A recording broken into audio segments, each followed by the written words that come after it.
Bonjour à tous, bienvenue dans cette nouvelle édition de votre journal. 11,55 €, c'était le prix moyen d'achat du kilo de la viande en 2020.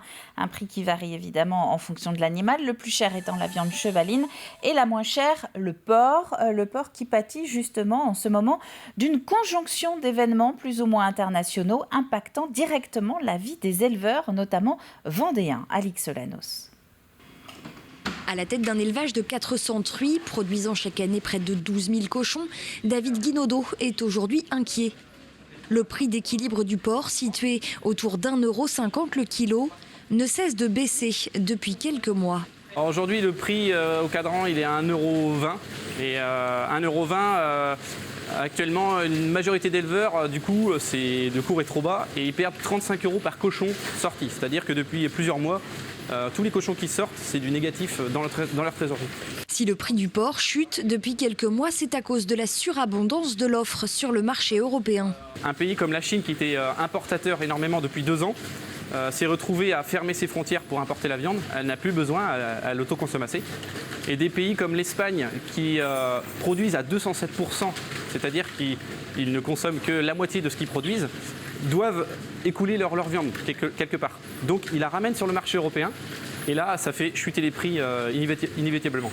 Un prix au kilo qui baisse et une envolée du prix des céréales, alimentation de base des animaux. De quoi déstabiliser toute la filière. En 3 mois, les céréales ont pris 37% d'augmentation. Le prix du porc en 4 mois a chuté de 20%. Donc c'est un effet ciseau et en fait, on ne peut rien faire face à ça. Un effet ciseau qui pourrait bien faire mettre la clé sous la porte à certains éleveurs. Pour David, il n'y a pas 36 solutions. Les consommateurs doivent prendre leurs responsabilités et acheter du porc français. S'ils mangeaient français, on arriverait, je pense, en France à vivre de notre métier. C'est-à-dire qu'on produit un tout petit peu plus que notre consommation, mais quasiment pas beaucoup plus. Donc si on n'avait pas la viande qui viendrait des autres pays, on arriverait à en vivre.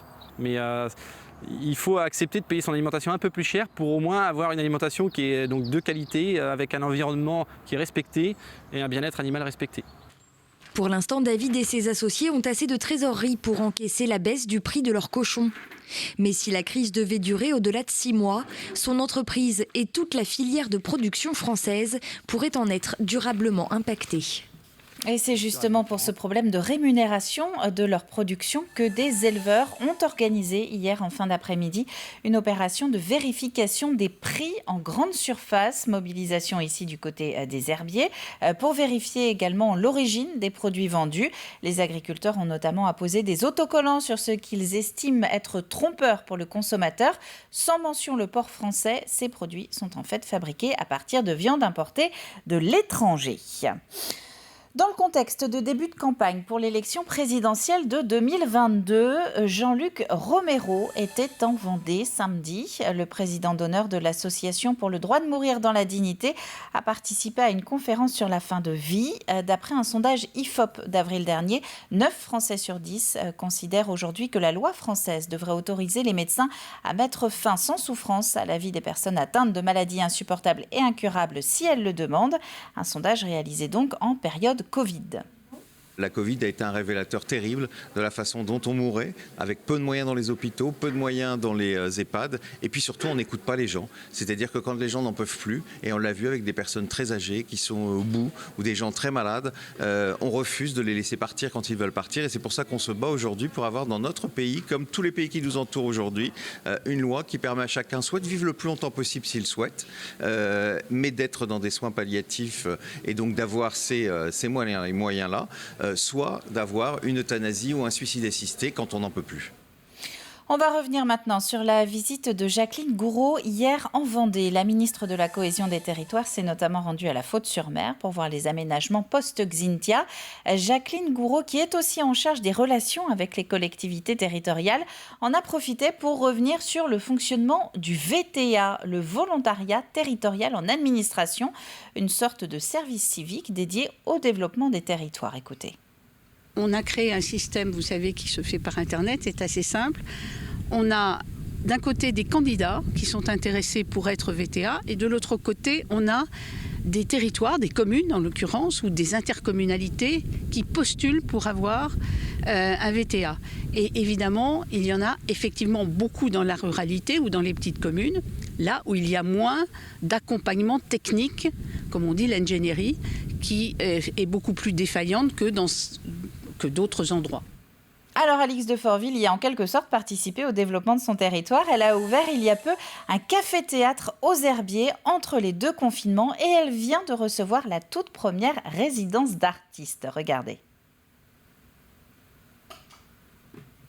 Tout ça finira très mal, c'est devenu un cercle infernal parce que c'est le Prozac qui te rend patraque. Des mélodies, de l'humour, des vérités dérangeantes. Guillaume Moreau prépare actuellement son nouveau one-man show, Libre comme l'air.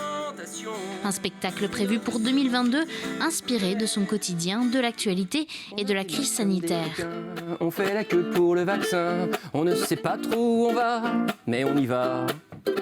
Je touche un petit peu à tout, c'est-à-dire que je vais dans la chanson un petit peu trash, où je vais expliquer ou essayer de faire rire les gens avec des sujets un petit peu piquants. Et puis à côté de ça, j'ai des sujets un petit peu plus légers. Donc j'essaie vraiment de un petit peu ce que je suis dans la vie, c'est-à-dire que moi je suis curieux et j'aime tout. J'ai envie de mettre ça sur scène et dans ce nouveau spectacle justement pour montrer aux gens un petit peu les différentes facettes de mon univers. Et l'humoriste débutera sa tournée en février. Des dates sont prévues ici à la Quincaillerie. Ouvert en septembre 2020, le Café-Théâtre n'a pas pu honorer sa première saison en raison de la crise sanitaire. Aujourd'hui, le site peut de nouveau accueillir spectacles et résidences d'artistes qui sonnent pour la gérante comme une deuxième inauguration du lieu. Ah, j'adore. Là, c'est le vrai lancement cette fois. Le premier, on va dire, qui s'est fait, mais malheureusement... il a été coupé court et donc j'ai dû vraiment relancer une deuxième fois comme si c'était une première ouverture à nouveau, me refaire connaître, refaire parler du lieu. Une reprise attendue de pied ferme par le public et les artistes. Moi en tout cas le premier j'ai envie vraiment de remonter sur scène le plus vite possible et on sent également que les gens ont envie de venir un petit peu se vider la tête et passer un bon moment. Là on va arriver dans la saison des théâtres, octobre, on aime être dans une salle, on aime être dans un endroit un peu cocooning, cosy et ce lieu il se prête parfaitement. Donc oui, j'ai de plus en plus de monde qui viennent découvrir le lieu. Chaque week-end j'ai des nouvelles têtes et j'ai aussi des personnes qui reviennent, donc ça fait vraiment plaisir.